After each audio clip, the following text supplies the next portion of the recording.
The Drake Michigan podcast is sponsored by Masterpiece, the nano heavy metal detox miracle.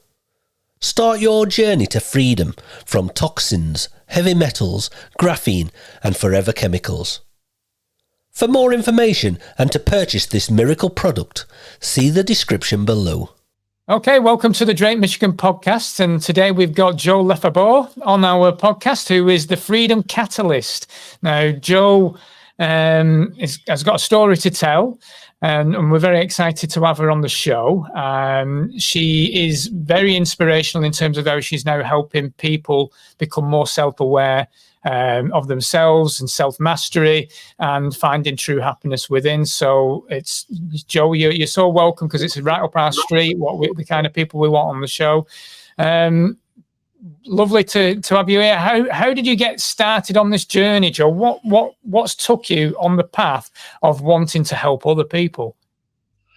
Well, I think anybody who's in self-development has had some kind of wound. And when you come out the other side, you realise how much you've grown and that you want to help others, don't you?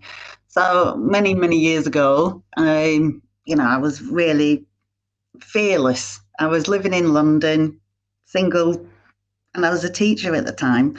So every single time there was, a holiday, I'd just go off, and I'd go off to Australia on my own or South Asia on my own, and I just loved it. And then I really got in with the dance scene in London. And unfortunately, I made a big mistake. I married one of the DJs. he was obviously great at the time. But then I realised that, we had a lot of problems. And I entered into where my whole confidence just went from being this really vibrant young woman to being completely squashed. No confidence, and a lot of domestic violence, a lot of fear and chaos at home. And I just kept putting up with it because my mindset was that my children were better to be in a family unit than being with a single mum. It's still, going back quite a long time now. And it was still that kind of, it's better for kids to come in from a family unit. And I suppose what my beliefs were from my mum and dad being such a happy unit, and I kept trying to make it better, but it wasn't going to be better. So unfortunately, my dad suddenly died. He suddenly had this he fell and he ended up in hospital, and he never came out, and it was 3 months of him turning from this 6'4" massive vibrant character to really shrinking, because he had something called PSP, which is progressive supragranular palsy, and it basically turned you into a vegetable. So he couldn't swallow, he couldn't speak, he couldn't blink, he couldn't move, he couldn't do anything, And seeing somebody that you love so much fade away, and it just made me realise that life can be snatched away from us at any time. And what was I doing? Not living my life, but living with somebody that I was scared of, and somebody that didn't make me happy and I didn't like anymore. Never mind, I didn't love him, I didn't even like him. So I knew that I had to make massive changes. And so when I got the courage to tell him that I was leaving, that obviously in domestic violence, that's the most vulnerable time, and there was a really serious attack. He tried to drown me, and it was awful. And so when I came out of that scenario, obviously that was the time when I realised, this is getting worse and worse. And if I don't do something about it now, the children might end up being motherless and daddy in prison, So I knew I had to then take the step to escape. And that's when I went and got help, and I got solicitors on my side, and I got divorced. And it was a really, really troublesome time, as you can imagine. But I came out of that feeling that I really need to work on myself. Where's Joe? Where's Joe gone? I was really overweight. Can I just jump in there before you move on to that next section? Because I think a lot of people will be able to sort of relate to that story as well. But can I just go back? Do you think, did any part of your childhood, like say, like was you brought up in like a secure family environment where the family nucleus was so important? And then, I do a lot of work now with inner child and everything, and the first thing, was the violence at home? Was there, not at all. My mum and dad were so peaceful, loving, caring. I had the best childhood. so I'd love do you think that that was the reason why you wanted to make your marriage work so much? Because did you think was there a feeling? Because I know we have a man's point of view sometimes, where sort of the man feels like he doesn't want to feel like a failure, or that maybe their dad left, and it's like, oh, when I have kids, I'm never going to leave, that kind of thing. So it's almost like leaving almost feels like you've failed. What your parents were able to create on some level. I really wanted my children. I wanted my children to have that safe, secure upbringing like I had. And so every time something happened at home, it was just like trying to shelter the children from it, trying to not let them see what was happening, but being broken inside, knowing that really wasn't at all like my childhood. And that's when I turned to sugar and food for comfort. And he was in one room drinking himself silly, and I was in another room eating myself silly. So to me, comfort was Maltesers and Pringles and whatever I could get my hand on.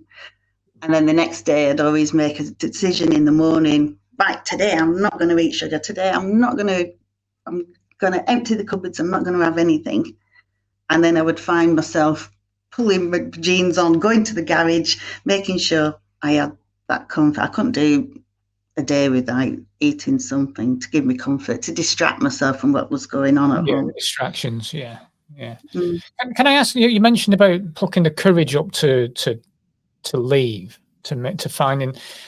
Can I ask what was that like? Because were you supported by any friends, family at that point? So you had to do that yourself, and yeah, because when we were living in Brighton at the time, and obviously my hometown is Burnley, but I was living in Brighton, and I can remember the day after that he tried to, drown me.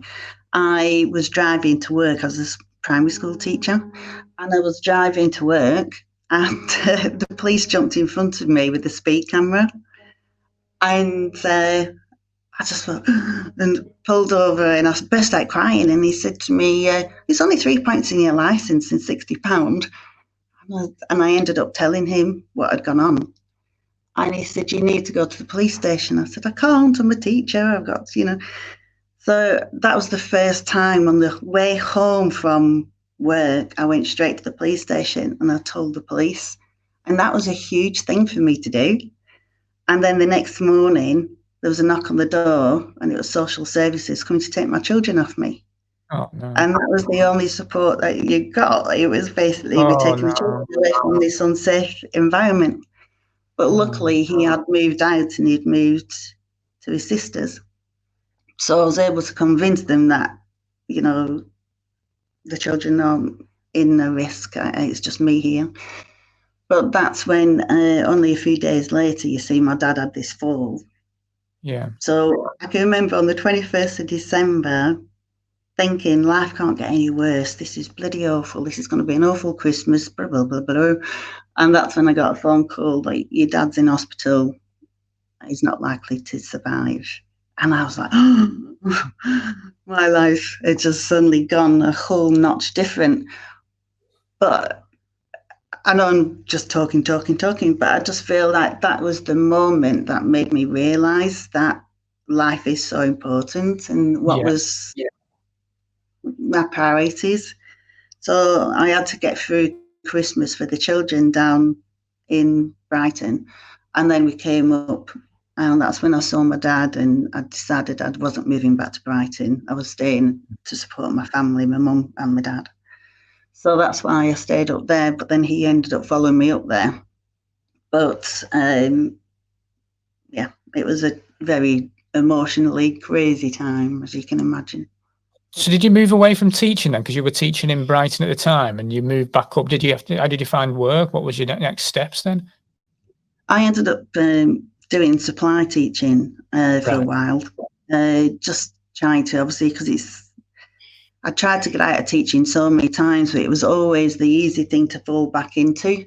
And so I'd just go and I'd do some work here and there, but you never got any consistent work to begin with. But so I did stay in teaching for a while, but that's when I'd made this decision. Now I'm divorced. I've lost my dad. I'm now a single mum. I'm in a job that I don't like. I'm now looking after 30 children, and they, having to plan and mark all their books, and it's taken away from the importance of my own children. So that's when I realised I wanted to get out of the education system. And that's when I started really thinking, right, I really need to work on me. What do I want to do? First thing, I want to lose the weight. So I thought, instead of going to Weight Watchers or whatever, I'm going to go in and learn nutrition. So that's when I enrolled with the Institute of Integrated Nutrition and went down the health coaching road. And I was my first client. So, and it worked. So, yes, and that's when I then got out there into my local community, helping people, because I was doing speaking events called Truth About Sugar at the time.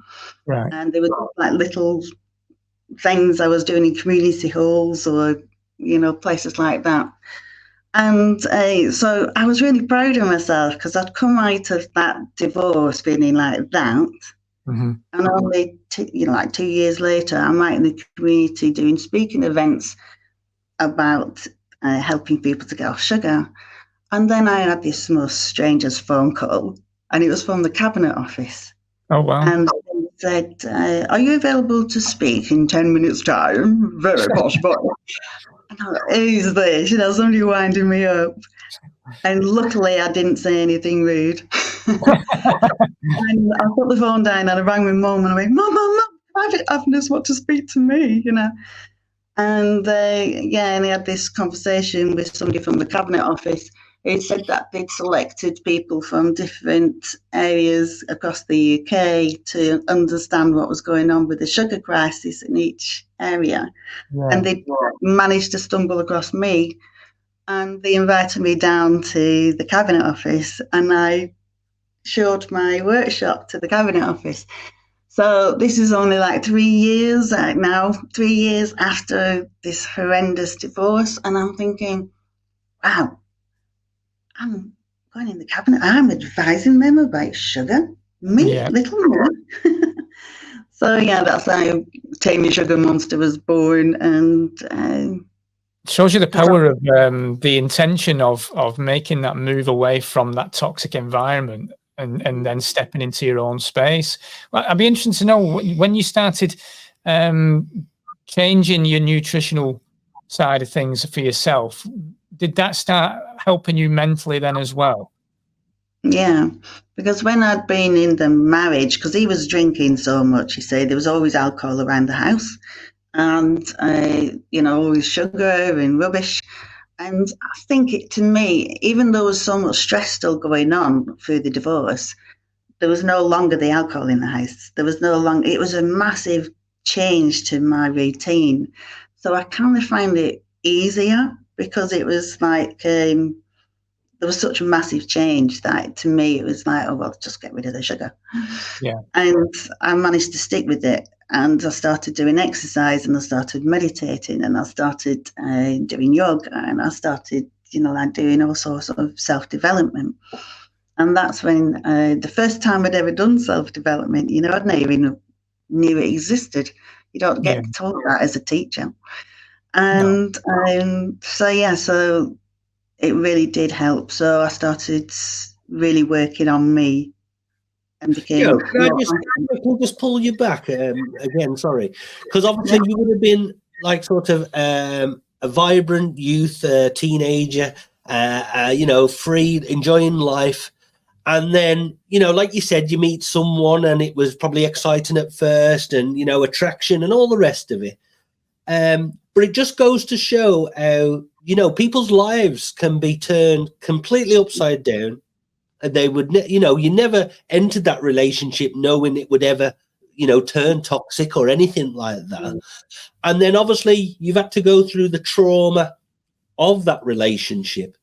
And then, but the thing is, during those years, it's very hard to see a future. It's very hard to see anyway. It's hard enough to leave a relationship, you know, just when it's fine and you just don't love each other anymore, you know. So to come away from a relationship that's toxic, I can only imagine it must have been so, you know, stressful.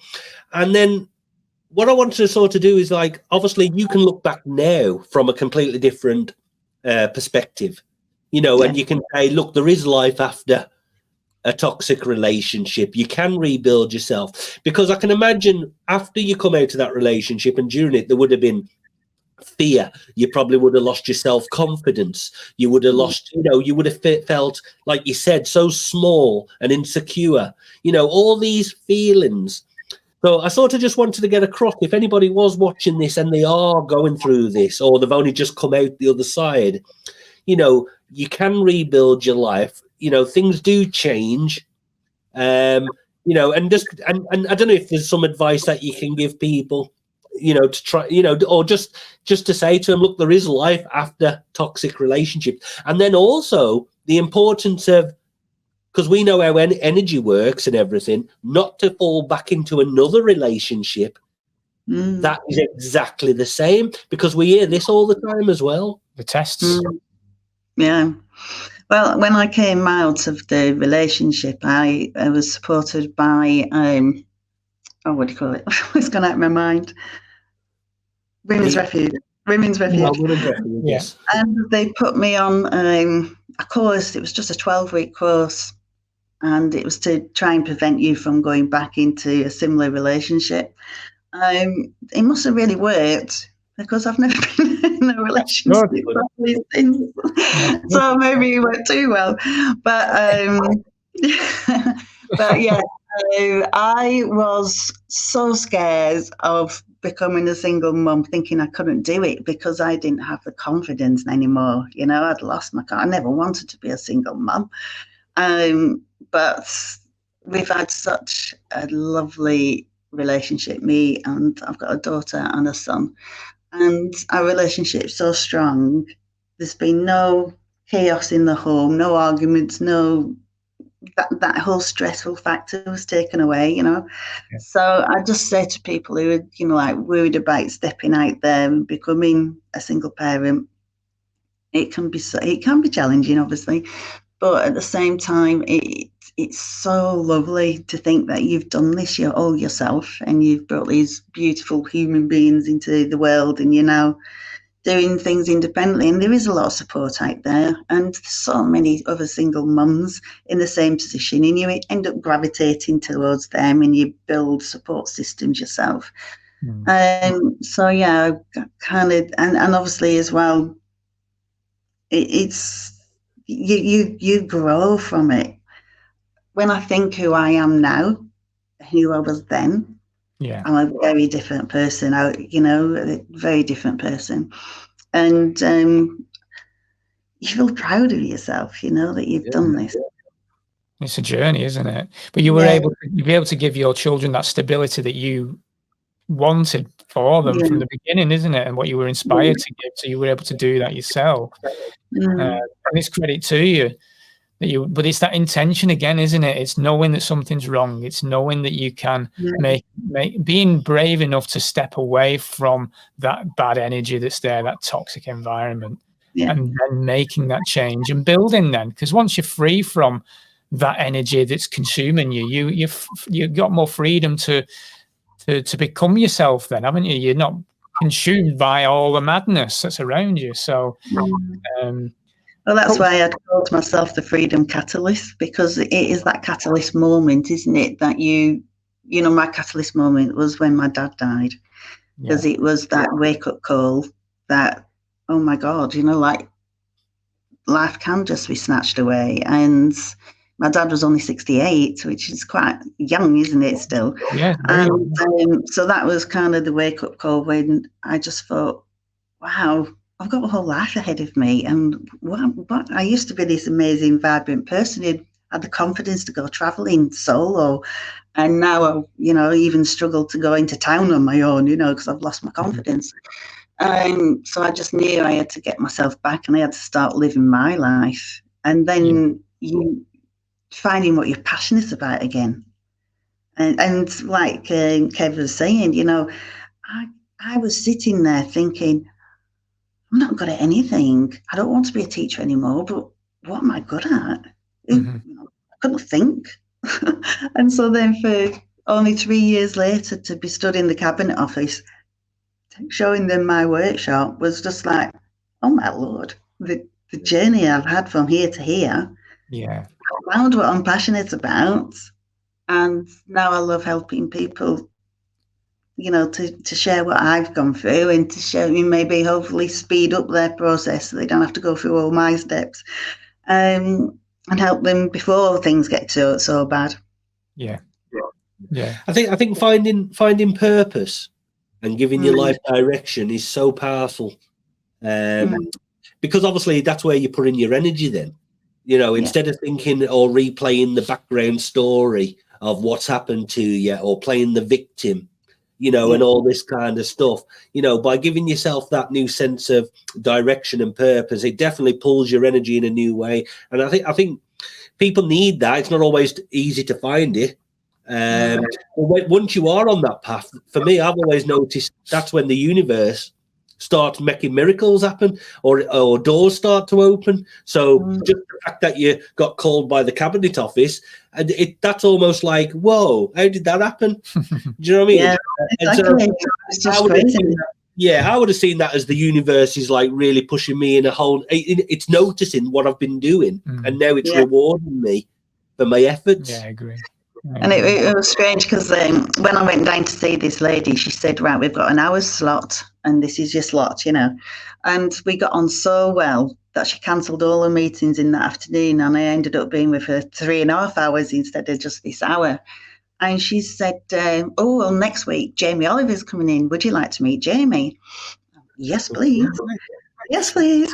I'm like, wow, I've made it. This is it, And but I never heard anything. So I managed to, I phoned the cabinet office and they said, she no longer works here. I said, what do you mean? She just, I helped her last week. She handed her notice in. So I managed to find her on LinkedIn and connected with her. And she said the reason that she'd left the job is she realised it was just, they were just getting her to kind of make it look like the government were really interested in solving the sugar crisis, but they'd already made their decision to do the sugar tax. Oh dear. I was against that, and lots of people who were coming in to give, we just knew that it was another way of them coming in with the false sugars, isn't it? Yeah. So she'd left the role, so then I couldn't go down and meet Jamie. So yes, it kind of turned a little bit of a dip, but it didn't stop me from then thinking, well, this was miles before, all this sugar became a big thing. It was before Davina McCall came out with her sugar stuff, and what was the other lady? Sarah Wilson. They all came out, but I've been talking about sugar for a long time before that. And Tame Your Sugar Monster. Because that's Truth About Sugar was my name of my little workshop. And then the BBC came out with a series, didn't they, called Truth About Sugar? I thought they've nicked my name. So yeah, then I thought Tame Your Sugar Monster instead. So how did that progress after that then, Joe? So is that where your life sort of took you then? Did you hold like workshops or courses to teach people? And yeah, well, then it started getting closer to so I started doing one-to-ones coaching and then group coaching, And then I was doing it so cheaply, you know, people were coming on and it was like 14 days without sugar and people were loving it. And then I thought, oh, we need to extend this. So that's when TAME Sugar Monster came. And by now, because what I'd do, you see, initially I'd give people the knowledge and what I'd done, but then I realised people were sabotaging themselves and just going straight back. And I thought, why? And I realised, you know, it was the mind and it was the saboteurs, the inner saboteurs. So that's why then I thought, I need to learn about hypnosis. Mm-hmm. So that's when I became a clinical hypnotherapist, and I did all stuff on positive intelligence, about saboteurs and all that. And so then that's why I went down more of the mindset route. So TAME Sugar Monster was where I was now combining the nutrition with the hypnosis.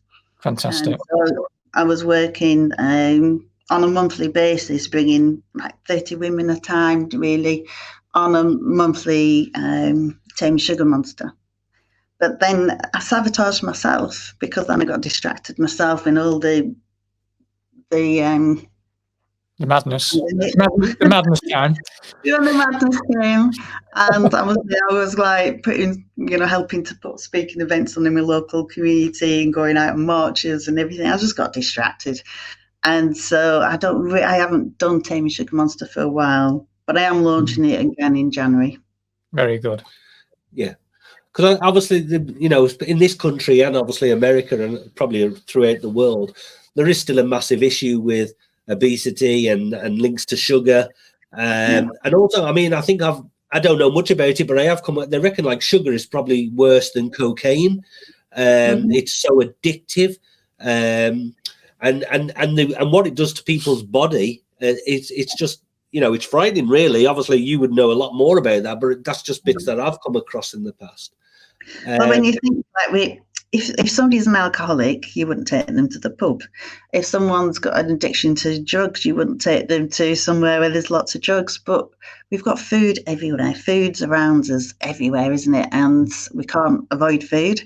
So if you go in a supermarket or you go to the spa shop or you go to the garage, you're just it's just colourful boxes, colourful bottles, all full with processed rubbish, full of sugar. And sugar's in everything, and it's a really, I can remember because I used to go into schools and helping children to become sugar detectives. And I can remember being in the garage and waiting behind this young lad and his dad. And can you remember when they used to say, "Can we interest you in this? It's only £1," and it's like a Maltesers or something. And I heard this little boy say, "How much sugar's in it?" And I thought, oh. So I listened, and it was one of the children that had only had like the week before. And when he turned around and he saw me and he went, "Oh, it's the sugar woman." Lovely. Yeah. Is there a magic tipping point, what you've noticed from when you're teaching, Joe? Because from a different angle, so like I know when we've sort of done, like obviously we're big over here into sort of law of attraction, which again is mindset. Yeah. And one thing we know is, and I don't know how much you know about this yourself, is things like the patterns and the paradigms of the mind, and also like what we feed the subconscious. And then after a period of time, it becomes our conscious thoughts, and and then it becomes a belief almost. So, and what we noticed was around about the 21 to 28 days of committing to something was normally the time where you could sort of flip the switch on that sort of mind reset, if you like. Is that a little bit similar with like a craving or an addiction to sugar? I think it's because I used to do TAME Sugar Monster for 30 days because I thought 30 days is getting them over that 21 days. And it is, I think sugar's such a, it's associated, food's associated with happiness, with pleasure, with celebrations, with joy, isn't it? But also people, eat for comfort like I did. So I think people get triggered, don't they, by like whatever addiction. It's kind of getting them to feel that comfort, that dopamine hit. And we know that sugar can do that. So I just feel like, it can be a tough one because some people, cut it out quite easily, feel so much better. And I'm not saying you can never eat sugar again. It's just being aware of the processed crap and trying to eat healthier. And some people just need to completely go cold turkey, cut it out. It's like an addiction to, drugs. They can't have that moderation, because if they do, they're just going straight back down again. So everyone's unique. Everyone's an individual, isn't there?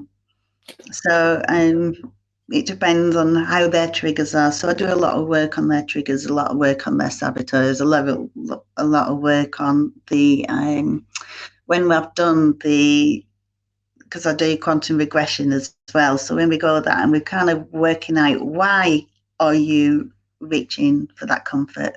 What is it that you're missing in your life? What other ways can you find that happiness, that comfort, instead of having to search it for food? So we've done a lot of work on it. I do work with people on one-to-ones to really get to the root cause of why they're sabotaging themselves. I've got to be honest, because I'm very guilty of when things are not going well in my life, or I feel very like sort of like down or negative, if you like. I reach for the food. That's where, because I was always someone who used to play football, used to jog I always blame the kids, because up until the age of around about 26, 27, I used to be fit and as soon as the kids, I lost my hair, got fat. But what I even now, if I'm worried or I'm stressed or I feel negative or life's not going exactly how I want, instead of going home and having a proper meal, I'll eat a couple of Twixes or a couple of bags of Doritos, and I eat at the wrong times. And I'm one of them. I go from one extreme to the other. So like I would literally like start fasting, and I could probably go the next 4 days no food whatsoever, right? But then after that, oh my God, if there's a crumb in the cupboard, I'll be eating it. And honestly, the only thing I've kept to since the last time I tried to do something is I've replaced sugar with honey. And so I always try to have natural honey now with in a cup of tea. I love a cup of tea. I'm not giving a cup of tea up for no one. And but I have it with honey now. And you know what? It's lovely. I've seen no difference whatsoever. And it's I don't actually have sugar, as in, a spoonful of sugar. I don't have it on cereal or nothing else. Now, the actual foods that I eat, the processed foods, they're absolutely crap. We know they're full of, bad. And I don't know why we do it to ourselves, but there is a connection between, well, for me as well, I always find there's a connection between when your life's not going so well or financially you're struggling a little bit, and then you're stressed with the kids, you're stressed with the dog, put a pizza out the freezer in the, just there's your tea, but when things are going well in your life, we'll cook a fresh steak and a potato. A bit of asparagus and a mushroom. Things are harder work when you're stressed, aren't they? Things are harder. And let's be honest, we are going through very stressful periods. People's lives are breaking down for whatever reasons. So this will be the time where people are like, "Oh, I can't be bothered cooking tonight. Let's have a takeaway, or let's eat junk food." And it's like a vicious cycle. Yeah, and I think that's why, when I say I sabotaged myself, I ended up going way back into the sugar when all the pandemic was on. It was just, look at me, I'm not aligned to that program anymore. How can I teach somebody, to tame their sugar monster when I'm bloody doing it myself? So it's not, I'm not saying I'm perfect at all, because I'm not. But I've got back in control of it now. And I think it is like this little kind of, not saying that, like I say, I'm not saying you can't eat or enjoy yourself, because obviously Christmas is around the corner. We know that Christmas is a time where food will be giving people lots of pleasure. But it's just raising people's awareness, isn't it? Because actually, it's saying that we're only supposed to have a woman's only supposed to have 7 teaspoons of sugar a day, and a child is only about 5 or 6. But when you think people are giving their children cereal that's already got 17 spoons of sugar in it before they even leave to go to school. They're maybe having some orange juice or whatever they're having. And when I've gone and done truth about sugar workshops, and I'll say to people, just write down how many teaspoons of sugar you think you're having. And so many people just say, I don't put sugar in my coffee, and I don't put sugar in my tea, and I don't add sugar to my cereal, and I don't do this, and I don't do that. I don't really add any sugar. And I go, okay. And then I'd get them the cereal, and we'd look at the labels, and we'd say how much sugar, and they're so deceiving, those labels, because it'll say 30-gram portion is whatever it says, and it might already have 4 teaspoons of sugar in a 30-gram portion. But I'd say, right now, you pour me what would be your size. And when we measured it, it's 90 grams. So we need to times that by 3, don't we? So, people would go shocked. Mm-hmm. And I used to go into secondary schools and colleges and help children, the older children, to be sugar detectives. And they'd come in and with their monster drinks and their big bags of sugar that they were having for lunch and, on the way to school, the way to college. And we worked tight, and, some of the kids were up to 90 teaspoons of sugar a day. Wow. And, they just think at that age that they're invincible, don't they? But and the chemicals on top of that as well, the amount of chemicals that are in those foods, as they call them. They're not really food, though, is it? So no. My daughter's 15, and she's so bad with these monster drinks at the moment. It's like, it's almost got to a point where it started off, obviously she must have just liked the taste of it, to now a brain sort of saying, oh no, I need one. And you're like, and the thing is, as a parent, we have this thing of we just want to see a smile on our kid's face. So we're like, oh, do you want a monster? Because you know how happy it's going to make them, if you like. And it's such bad parenting, if you like, as well. But then, and I know my daughter does drink them, and I hate it. Mm. You know what I mean? Even though I buy it at times as well. I hate, and I think, you shouldn't be drinking that. It's so bad for you. And just quickly, I noticed the other day, because it was something I saw on social media, and it was a sparkling water drink, but it was called something like the death syrup, right? What? I think it was called death syrup, right? Wow. But the only thing is, what it was is, obviously, I don't know if you've ever come across the work of like Dr. Amato, right? So basically, what that is the power of words. So basically, even on the can, because it's called that, frequency. The water understands the frequency of the words, and it can poison the water. Mm-hmm. Oh, so I know you mean now. You are actually drinking contaminated water. And so, I mean, that's a whole different subject, but but in turn, it's all related. Do you know what I mean? It is, because like you were saying before, Joe, it's about the awareness. I mean, it's about balance, isn't it? At the end of the day, don't ruin your happiness by not having something, but be aware of the fact that you need to balance because it's for your own well-being at the end of the day, isn't it? If you just indulge like an alcoholic will indulge, you're going to lower your frequency, and you are literally going to cause a few chaotic moments in your life by being that way. So, and it's the same with sugar, I suppose, in that respect. And you've just got to have some balance. Yeah, but we know it's connected to so many chronic diseases, and which obviously the NHS might say are incurable, but we know that we can reverse diabetes by changing your diet. But and some people can just change it, whereas we know, like you're saying about your child, feeling like she wants the monster drink, and she needs the monster drink. People get so addicted to this stuff, and it's not their fault. The food industry are making it addictive, and so many people, might judge somebody and be really mean to somebody who's overweight.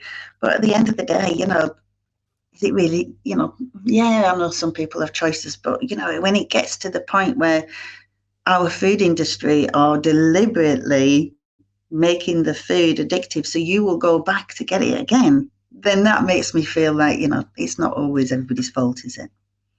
No, I mean, at the end of the day, we could deep dive on the subject, and that'd be for his podcast in itself. But ultimately, it's done by design. The whole marketing of these products and what's in them is by design. I won't get one free. Well, exactly. Not doing that on fruit and veg, do they? Let's be honest. A healthy nation is not going to be profitable in the health industry. No. Yeah.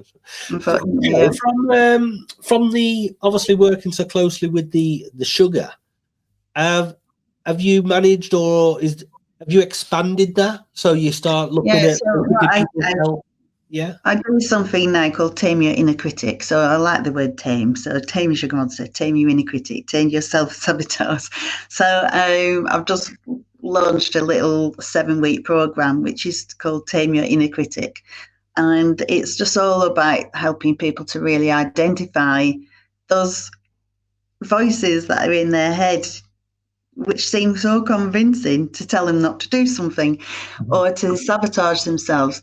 So, for example, at the moment, I set myself a goal, and it's a 30-day goal that in the first 30 minutes, I've got to be out of the house and I've got to walk for a minimum of 30 minutes for 30 days. So it's 30, 30, 30. And because the reason I decided to do that is just because I realised I was falling into the habit of reaching my phone for the first thing of the day. I was wasting 30 minutes by scrolling on Facebook, and then obviously getting swayed into watching this video, that video, and I'm thinking, bloody hell, it's 10 o'clock and I've just done nothing.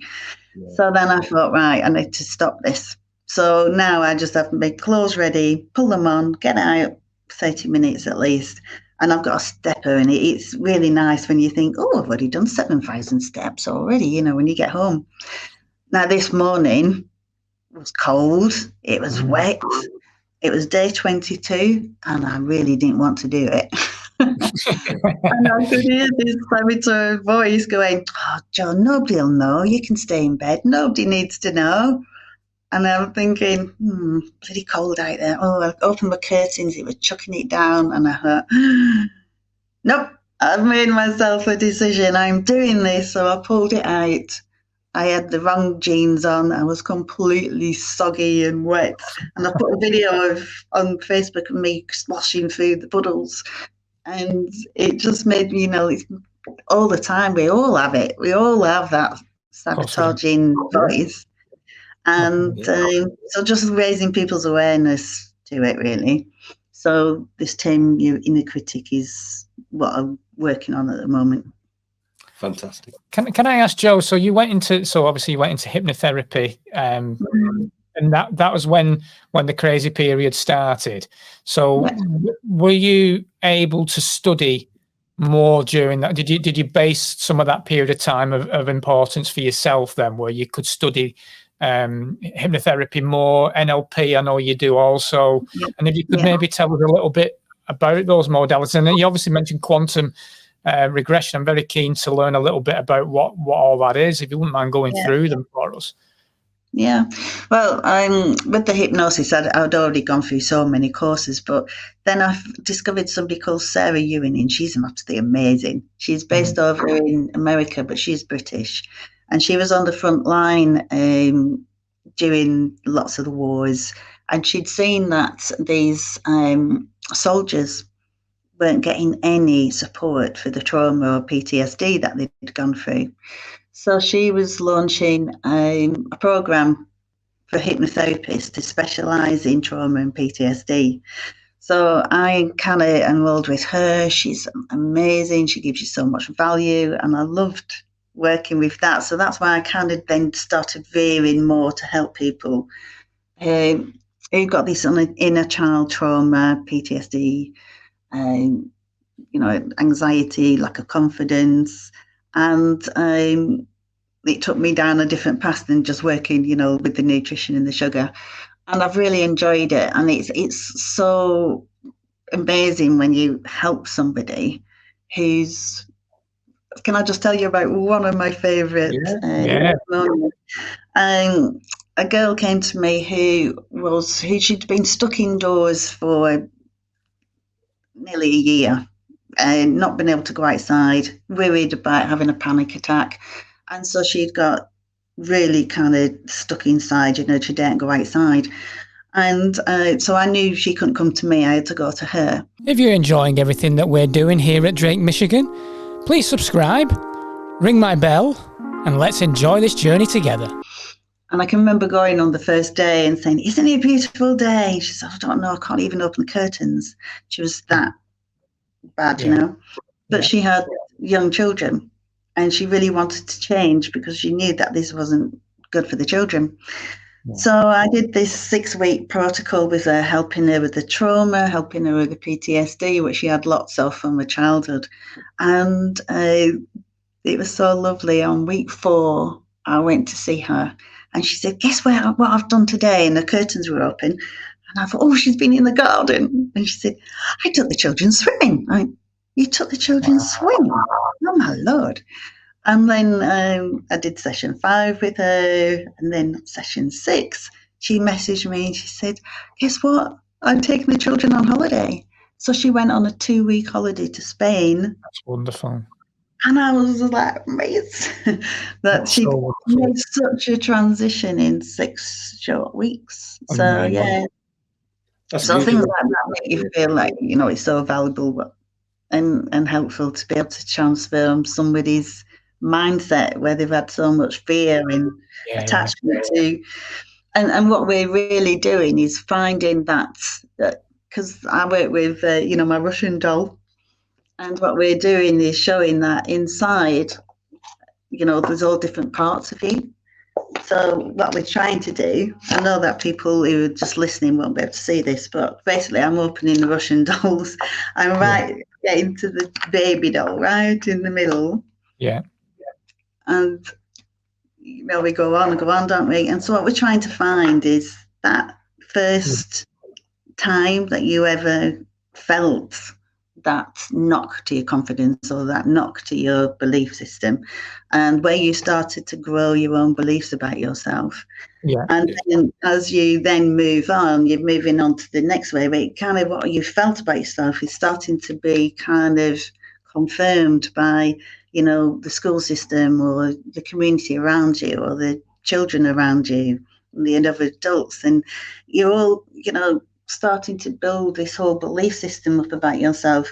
And what we're trying to do when we're doing the hypnosis is getting back and then reframing that trauma and reframing that belief so they can break away from and making friends with that inner part who still is experiencing that trauma and reliving it. So that's why somebody who might feel that need to self-sabotage or to stay indoors because it's safer to be indoors, it's that inner child that we need to make friends with and make them feel safe. And then all that kind of security system that you've been using to sabotage yourself can then just shift and make a huge transition to the way that you think, believe, act. So that's Joe, I just 100% resonate with that. We're currently at the moment building one of our first courses, what we're going to be offering, which is going to be an online course, which is all to do with like manifestation and the law of attraction. But when you just talk about the Russian dolls there, we have a similar process where we talk about the ripple effect. Yeah. And like your smallest doll there, in the course, what I do, I sort of mention, look, that's probably when the brick was thrown into the water. The initial splash, if you like. But then what happens is, what people don't realize, those ripples continue. They continue throughout your whole life until you address the initial splash, and basically change the thought patterns and emotions and feelings to the actual event. So when you're talking there about the Russian dolls, what I was thinking was, it doesn't always just have to be sort of relationships, does it? I mean, this could be people's financial situation. This could be relationships. It could be work. It's just everything in life has this ripple effect, or the Russian dolls, where sometimes we can be our own saboteurs and destroy, what was once good in our life. But people don't realise it's because of that little Russian doll from years previous. Yeah. Yeah. And, sometimes when we get back, and when I do the quantum regression, I might only get back and help them get back to, that the middle doll or, whatever. And we can work on whatever beliefs were formed at that time, what they're seeing. So we kind of try and get back to the earliest event, really. But also with the quantum regression, it's like activating you to look beyond into the more, quantum jumping, where we can jump into a future version of you that has already got everything you wish to achieve, who can then give you words of wisdom, advice, or, which will kind of help you to move forward and really take you out of that rut that you're feeling and that you're feeling stuck. Is that done in hypnosis then, Joe, or is it different? Yeah. You don't have to be completely deep into hypnosis. When I'm doing the PTSD trauma work, I'm getting them really, really, really progressively into hypnosis, where they don't want to speak to me, they don't want to, acknowledge me. Whereas when I'm doing the quantum work, it's a lot lighter, because what I'm wanting them is to respond to me. So I'm asking them questions. Yeah. And obviously then I need them to be able to talk back to me. So I'm not getting them into deep hypnosis. Yeah. And what about NLP? What do you want a little brief on how that works? And because I presume everything you do ties in very nicely, actually. Well, they're all kind of interwoven, aren't they? So with the NLP, it's kind of getting them, say for example, there's an emotion that they're feeling. I'm getting them to identify where it is in their body, what shape it is, what color it is, so we can feel it, and then we can start to kind of get them to kind of shift it out of their body. And we use a lot of language, we use a lot of visualization with helping them to kind of shift from feeling that emotion and then getting it out of their body and replacing it with something else. So I find it really kind of they're all into once you've stepped into this self-development world, I went in first of all for the nutrition, and then I went in and kind of did the NLP, and then I did the quantum the hypnosis, then you do EFT, and then it's one of those where you just layer and layer into it, and you've got so many modalities that you can fall into. They're all amazing as well. They're all amazing modalities in themselves, aren't they? I mean, I know with my own personal mental health issues over the past few years, EFT was a great thing for me. Just being able to do that in my own space and get that kind of very quick relief. It's very powerful.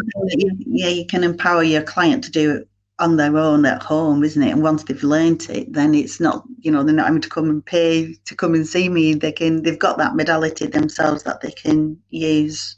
Absolutely. Yeah. It's just following steps, isn't it, really? And but it works. You can feel it, if you're full of anxiety, I feel it draining out of you almost while you're going through the 10-minute process, if it's 10 minutes or whatever. You do Reiki as well? Yeah, I'm not a master at Reiki. I've kind of done my level 2. It's not something that I use a lot, but when people come to my home, because I did open something called the Sage Healing Room in Colne. Unfortunately, I didn't really have much footfall, and so I've ended up coming back to working from home. But tomorrow, I am going to see another space. In Padiham. I live in Padiham. I don't know if you know where that is. But I mean, to tell you the truth, most of my clients are on Zoom anyway. Yeah. Can I just ask you? I don't know if you found this. It's like if we walk down the high street now, I guarantee you we could stop 10, 20 people, and if they were honest, every single one of them would have situations in their life, issues, things not going great, but there seems to still be a disconnection where they're prepared to look at themselves to make the change, or to reach out and look at different ways of addressing the system. I always find sometimes the whole self-healing, self-mastery, holistic, it can be a very hard sell at times. Even Yeah, and the worst thing is, like, obviously, a lot of people in this industry will be coming from, a very good place. Their mind, they've got a background story, and that's how their life took them in this direction. And all they want to do, on a level, is help people. But then, obviously, we also have to live, right? Mm. And I think this is where there seems to be some kind of breakdown. And I speak to people all the time, and like people, the heart's in the right place, the head's in the right place, but their financial thing is just it's such a hard sell, even if you're giving it away for free. Mm-hmm. Yeah. Do you know what I mean? Yeah. And I don't understand. That's something we do the podcast, we have blogs, we have so much free information, but it's almost like people, they'll look everywhere apart from the self. And ultimately our target audience is the ones who are prepared to say, I need to do the work on myself. Yeah. I don't know if you found this as well. Oh, I do find it, and it can be soul destroying. This TAME, Your Inner Critic, I've just launched. I've worked so hard. I've made this beautiful workbook to go with it, put my heart and soul into it, and then I launched it the other day, and it was crickets. It's like, what? Do you realise what I'm giving you? It's such a cheap price. Why am I queuing up for this? So it can be really hard, isn't it? And I think there's so many people like me, holistic therapists, who are really struggling financially. Yeah. And like you say, we've got so many qualifications, and we've invested so much money to be able to kind of do this work, and then people don't seem to really value it either. No, and this is what the flip side of this, because Critch and myself, we've both done healing and everything in the past. But the thing is, if you're not in a good space, a good headspace, then suddenly the counter side of that is that's not a good place to be doing healing from. No. Do you know what I mean? And then and it can be so, and we've done it ourselves. I mean, we put so much work and effort into. We created a journal, the Create Your Dreams journal. And, it's a year-long journal, and we thought, you know what? Whoever buys it, we'll work with them for a whole year, and we'll keep them on track, and we'll work them together and prove, like law of attraction, the inner child, all this kind of stuff. You can literally transform your life, Again, it's almost like talking to an empty room. So and then what we found was, we've got 11:11 at the moment. So one of the biggest things I learned. That says 11:10. Well, we're ahead of you, Joe. But what I did find is, from my past businesses and my past experiences, marketing is so important. Now, obviously, when things are tight, the last thing you think, where am I going to spend my money, is marketing. Yeah. But it's so massive, because I always looked at it like this. I used to make the best pies in the Northwest, right? I had several bakeries when I was younger, and but you know what? If you went a mile up the road or 2 miles up the road, sort of thing, nobody knew they were the best pies in. So unless people know about it, unless people understand that they need this is what's going to be great in their life. Do you know what I mean? So sometimes we're sat at home and we're thinking, I can't believe people are not buying this course and everything else. And but the bottom line is, Joe, it'll be because the people who really need that course don't know about Joe and the fact that you've done this course. So, and one of the reasons why we built the Drake Michigan platform was to try and give a voice to the individual holistic therapist, the individual medium, because we wanted to create a bigger audience. So people said, hey, have you heard about Joe? Have you heard about that course that she's done? You need this in your life, because I always talk about sort of 15 years ago, when me and Anthony sort of had our awakenings, if you like, and went on this journey. We were them people who were, how are we going to survive? How are we going to pay the bills? What are we going to do tomorrow? Your head's not. And ultimately, what you're actually doing as well is everything that you know and what you should be doing. You actually go against everything you believe, because because Yeah. we're human and we worry and we stress. And, Yeah. and ultimately, I challenge anybody to go 2 to 4 weeks with no money and see what Western society does to you, because it's a very difficult place to be. It is.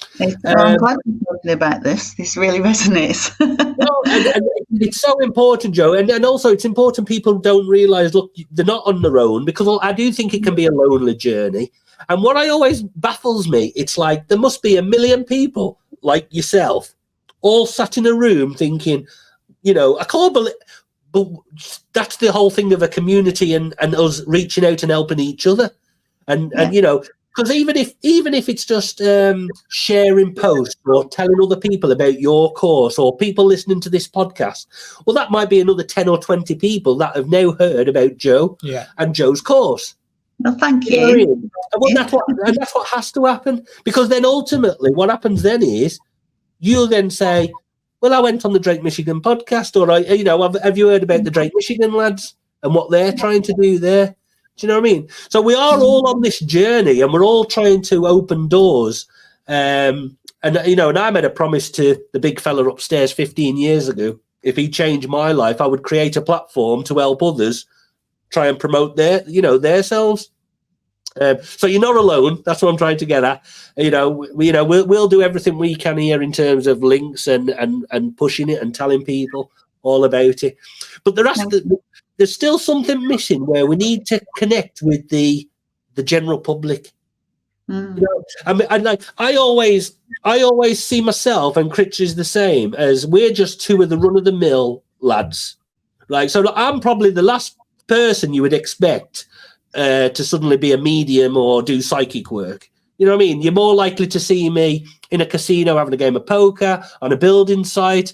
So what happens is then the average fella suddenly says, well, if Kev's into it, or why is Kev into it? And it's almost like it's a bridge to allow people to come across who wouldn't normally have those conversations.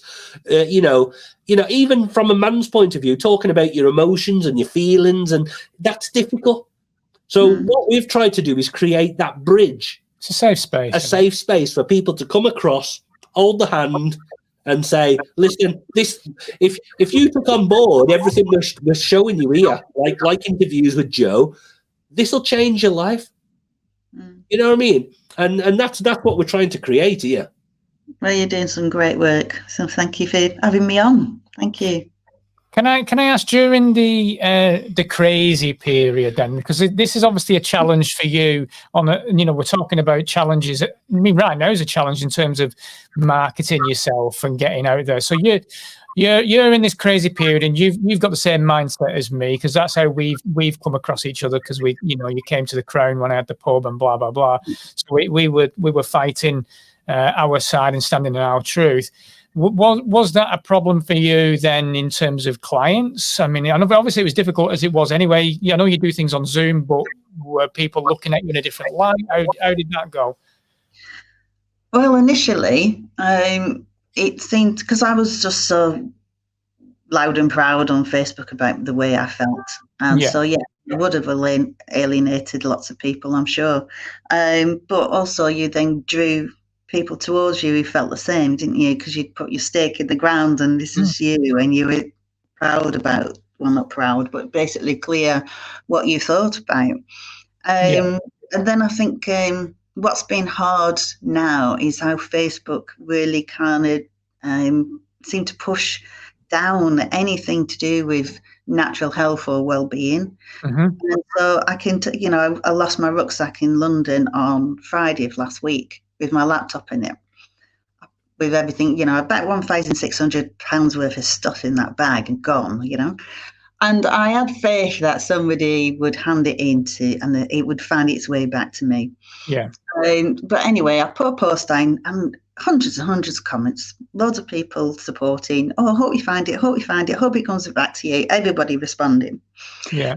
And then, the next day I might put something on about my business. Nothing. One comment. Nothing, or even maybe one or two likes, comment. And I'm thinking, is this that people just choosing not to look? Or is this Facebook just not showing them my content? Or what's going on? So then yesterday I put a comment saying, somebody actually, it looks like my bag has been falling into the wrong hands because somebody's accessed my PayPal, somebody's accessed my HMRC. And again, loads and loads of comments, everyone supporting, being really kind and encouraging. Yeah. But then, I might put something out about my post, which is really, close to my heart and full of passion of what I'm doing, and you just get nothing. It's so strange, isn't it? And I think it's a bit of both in terms of the algorithms. I think you're right, because we've faced the same since starting this project. Anything that we put out, really, just like you're saying about crickets, it's pretty much like that. Nothing gets seen. If you take a photograph of your food and say, this is what I'm having with tea, you can guarantee you'll get about 30 likes or something. And it is very difficult to get a reach in this area, again, by design, no doubt, and I don't think it's Facebook on its own. I think all the platforms, that we are up against. Definitely. But so when you were saying about, yes, I did alienate obviously some people, and I noticed that some of the clients that had been, I've looked and they're no longer friends on Facebook. So yes, they had moved away from me, but it didn't really upset me because I just thought, well, I'm kind of attracting a new crowd who I feel more aligned with anyway. Absolutely.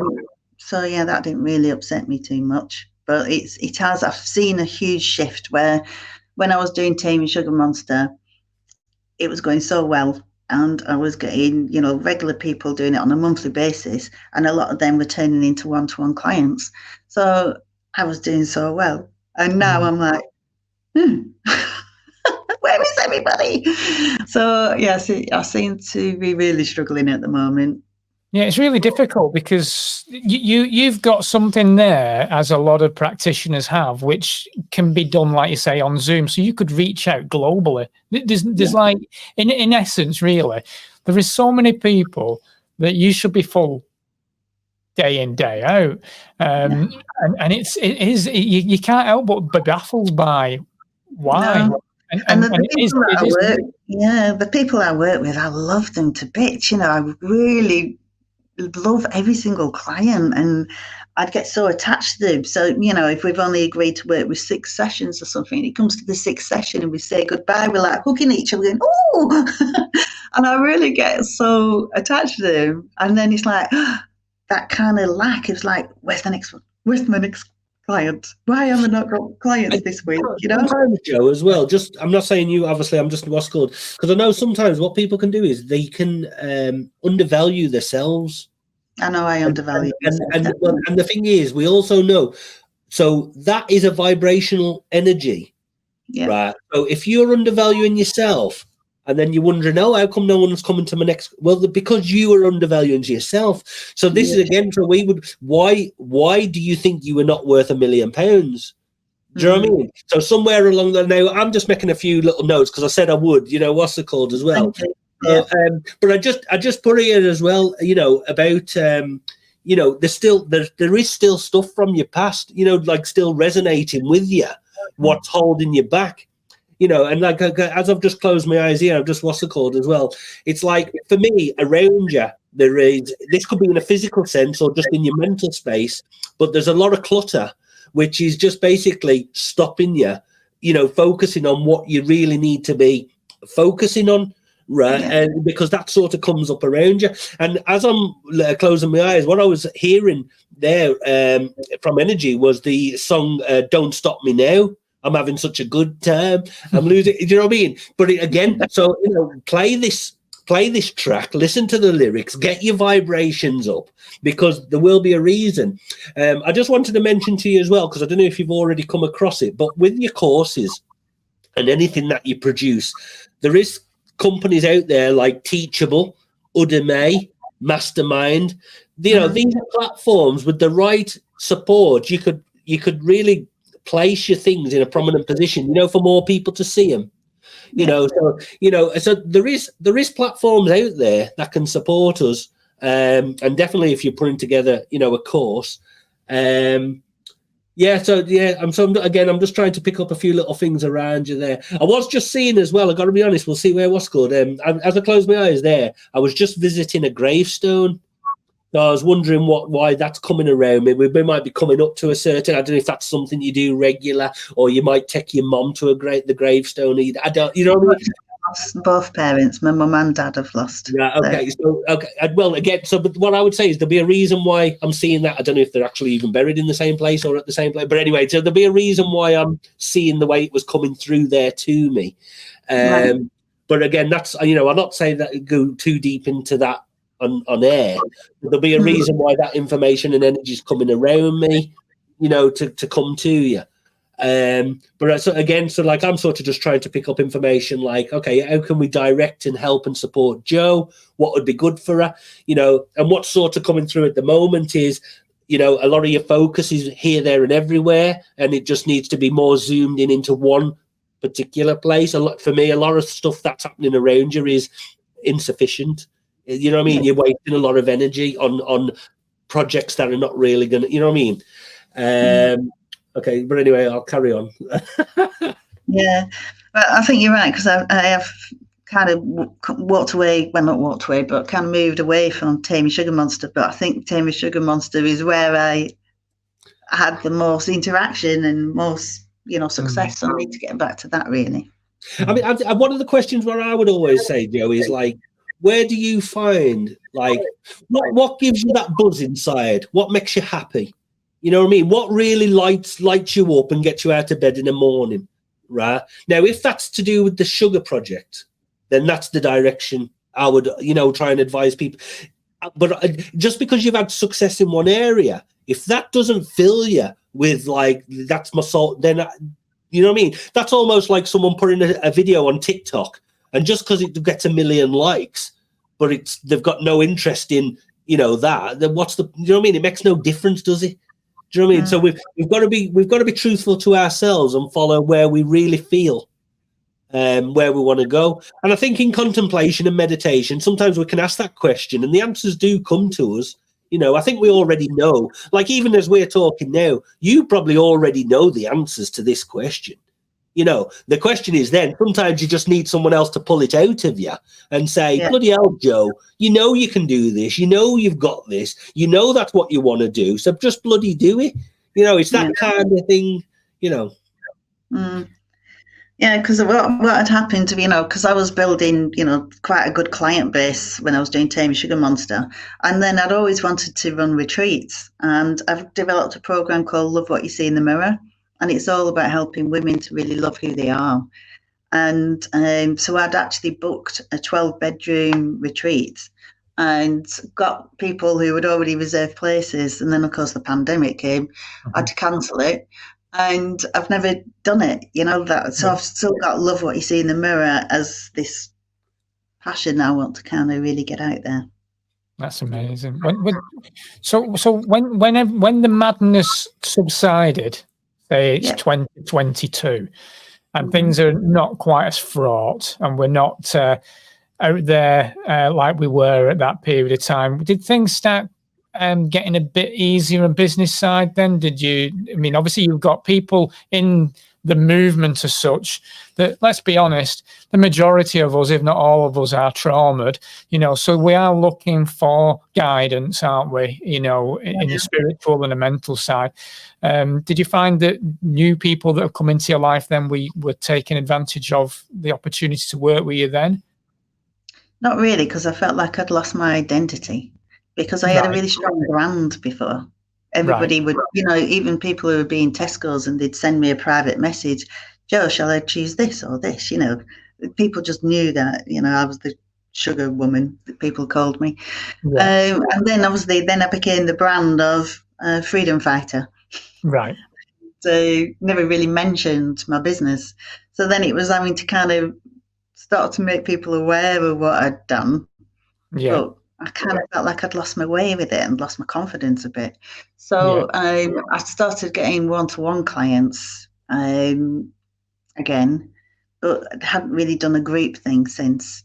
So, and I do know that I love doing group stuff. I really did love getting I think that's come from being the teacher, you know, having that kind of group of people and me feeling like I'm really kind of an audience that really want to learn. You know, when you're in front of kids, they don't really want to be there, most of them. But when you're there with somebody who really wants to be there, it's enjoyable. Do you not find, Joe, as well? So, like, when you were younger and you were the teacher, right? Yeah. That plays a massive role in your life now. So obviously you look back and you wouldn't realize it, but that becoming a teacher and because not everybody can do that, can they? You know, and but now, so obviously you've had to go off then and have all these negative and positive experiences in your life. And now it makes more sense why you was a teacher when you was younger, because now that can play a massive role in your life now. We're always in training. And then what I find as well is the universe, or whether it's alternative energy or whatever you want to call it, has a way of trying to distract us or take us completely off the path, right, of what we were doing, what we were aligned with. And sometimes it can take years to get back on the path. You know what I mean? And it's a bit like losing weight. It can be very easy. It's so easy to put the weight on, but it takes so long to get rid of it. And what we've come through, and you might have come through this yourself, is what we found with the marketing side, and also when you're promoting something. A lot of people spend a lot of time on it could be the name of your business, or I'm Joe, whatever, right? And people don't give a shit, right? No, I know. Do you know what they want, Joe? They want that big title that says, like, are you fat and want to lose weight? Or no, they do, don't they? Or is sugar your drug? You know what I mean? It's like, are you addicted to sugar? Right? Because what you've done is then you've got their attention. And it's like, well, if you want to free yourself from the cravings of sugar, join my 3-week course. And because now what you're doing is to people, you're saying, this is what I do, this is what's on the tin, come and get it. Do you know what I mean? And that's marketing wise, that is what they're doing to, so, and again, listen, I don't know how far you are from us, but we've always said this, like, we have so much equipment and stuff here, don't we? We've got the audio, the cameras. If ever you wanted to, put a little advert together, a little module, there is help and support all around. Do you know what I mean? And that's just another way, isn't it? Yeah, and I was thinking as well. I mean, obviously, you came to the It's Time to Rise festival as well. I mean, if we end up going down that route, which we hope to at some point again in for the summer of next year, you could have that space of a group session, because they're the kind of workshops we would love to put out there, really.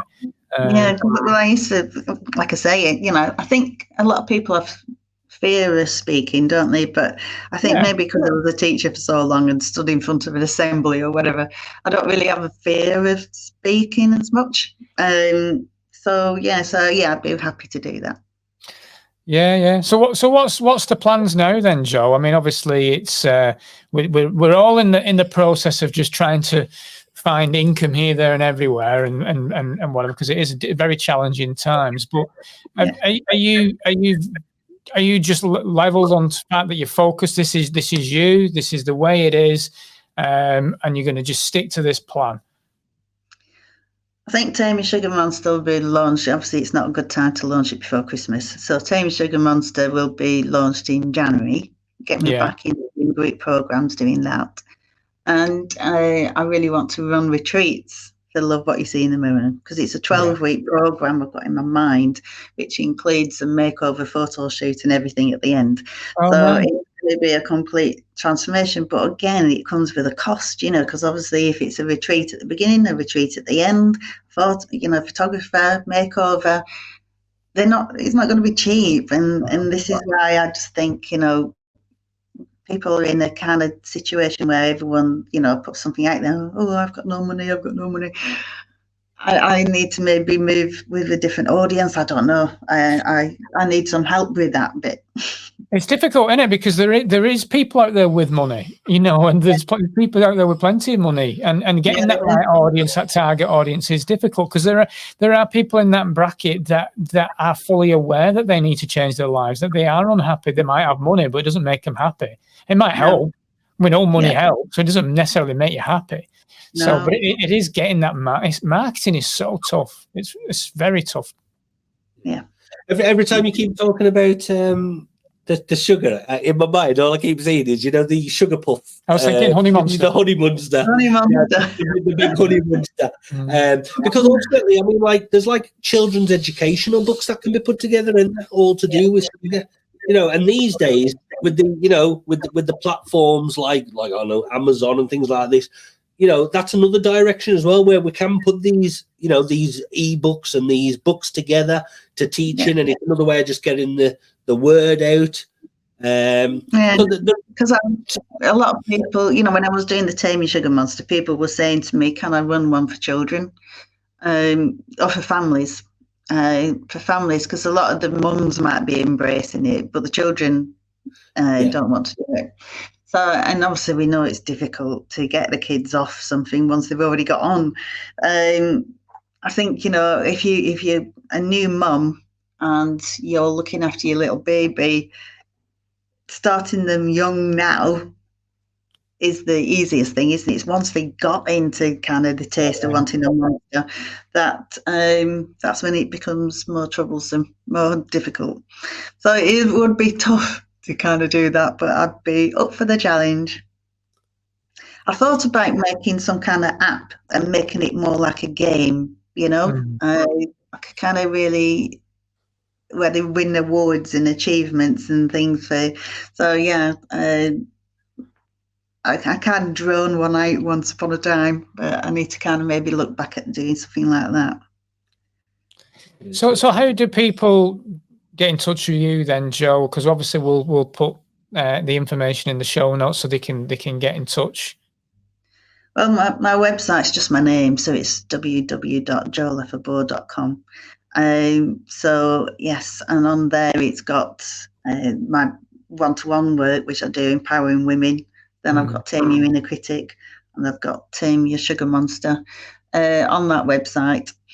And I also have been working a lot with teenagers, which I really love working with teenagers. So obviously you've got to get the support of the parent. But I'm currently working with about 3 teenagers, and I love working with them. They're just so open, and you do hypnosis with them and they're straight into hypnosis. Whereas an adult might kind of be overthinking it, and they struggle maybe when they've never had hypnosis, they're overthinking and I can't see anything, and I'm, whereas a child just they're straight there, and I love working with them. Can I ask? I'm interested now, actually, for going back to your hypnotherapy. What was it like when you first put someone under hypnosis? Were you like, oh my God, I can do this? Was it like that? Yeah, because I remember somebody did hypnosis with me, and I was overthinking. I was like, I'm not feeling anything. I'm not seeing anything. I don't feel any different. And so I say to people who come to me, say, don't worry if the first few times, you don't really kind of feel like you're going down.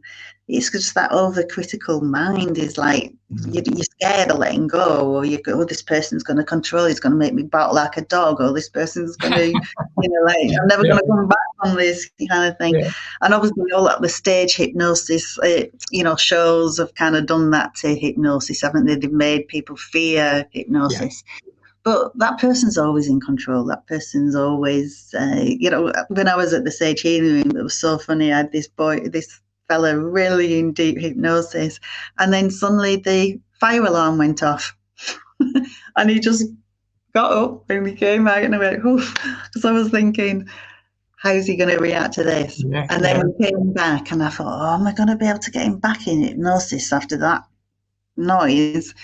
And it was so good because he just went straight back in. And after, he said it was really helpful because it made him realise that he could be safe, that he did hear noises. He wasn't in a situation where he'd be, unable to react.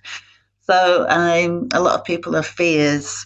Yeah, but when the first time it wasn't like I had a fit, the realisation that you got somebody into hypnosis. I think the realisation when somebody really changed their habits because of what you'd done, or changed the way that they were thinking. It just made me realise, oh my God, this is so powerful. This is the missing link. because Tammy Sugar Monster, prior to doing the mindset work, was just probably giving advice, isn't it? And whether they took it or not, I would see how it worked. Whereas now I'm kind of really getting people to understand that their subconscious mind is really what's calling the shots. 95% of the way that we think, act, and behave is subconscious. Yeah. So yeah. Just for your own, something you might want to do as well is what we've come across a lot lately, Joe, is a lot of sort of high profile or successful people, in whatever you want to label them as, whatever, right? They all have a lot in common, and they all understand energy, law of attraction, whatever you want to do. And then what I found was they tend to live 3 months in the future. Yeah. Right. So even like today, now things might not be great, but in your mindset and in your thinking and everything else, these people constantly live 3 months in the future. Everything has already happened. So then what we're doing is, because we know what we see in our subconscious and our mindset, we bring into creation and into reality, into this world. So the more, because I remember seeing one interview with someone, and they said, sort of, what are you doing today, or what's happening today, right? And he said, like, I don't know, because I live 3 months in the future, right? So today, Joe today might be stressing, worrying, and whatever. But that is no good to you physically. So what you need to be doing now is living Joe in 3 months' time. Joe is already selling the courses. Joe is already sat there with the clients in front of her. Joe is already seeing the bank balance going up in a bank account. Joe is already going out purchasing, and having nice things. That's the Joe that you should be envisaging on, because then reality, the way it works, that has to come into your reality. And what happens is, if you take the average person on the street, what they're doing is they're living 3 months in the past. They're currently living out what's happened to them, because wherever you are now would have been a combination of the last 6 months, the last year, and a bit by bit it's all. And now you're in this place where you're like, my life, whatever, blah blah blah, right? But now that's because now all you're doing is reliving the past, when really you should be living in the future, and then ultimately you can experience the present. Okay, that all makes sense, doesn't it? Yeah. It's unbelievable. Now, are you involved with Roots Connection? Yes, because that's a fantastic. It's like I don't know much about it, but I've met Jacqueline. I met her at a network event recently. That seems a fantastic idea, to meet people, to get the word out, to network.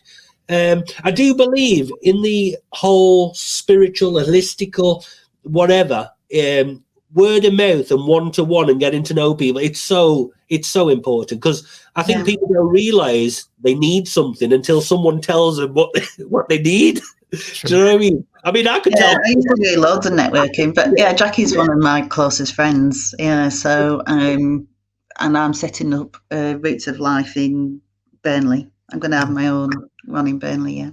Fantastic. Yeah, because that's going to be a positive thing. So we need to let people know about that as well, because they're great networking groups. And well, you know what, Joe? I think we've covered everything that I wanted to cover. Is anything you want to get out there yourself? Anything you want to mention? No, just if people could visit my website and look more into how they can work with me, that would be amazing. Joe, I just want to add as well, because I was just watch around where someone from your past is trying to come back into your life. I did feel it was more of a male energy. It's not a very good match. I wouldn't recommend it.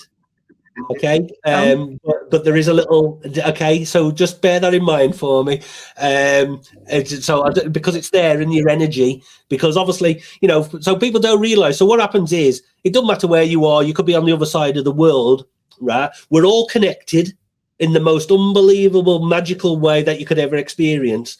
So we can tune into each other's energy and what's happening. So around us, there will be so much information about what's happened, from your past or what's coming up, and people always say, like, well, you know, if you've got free will, and how can the future already? But the thing is, because the energy you've created from your past has already created so much in your future now, but then that you can change that by at any stage by changing your decisions and taking control of your life.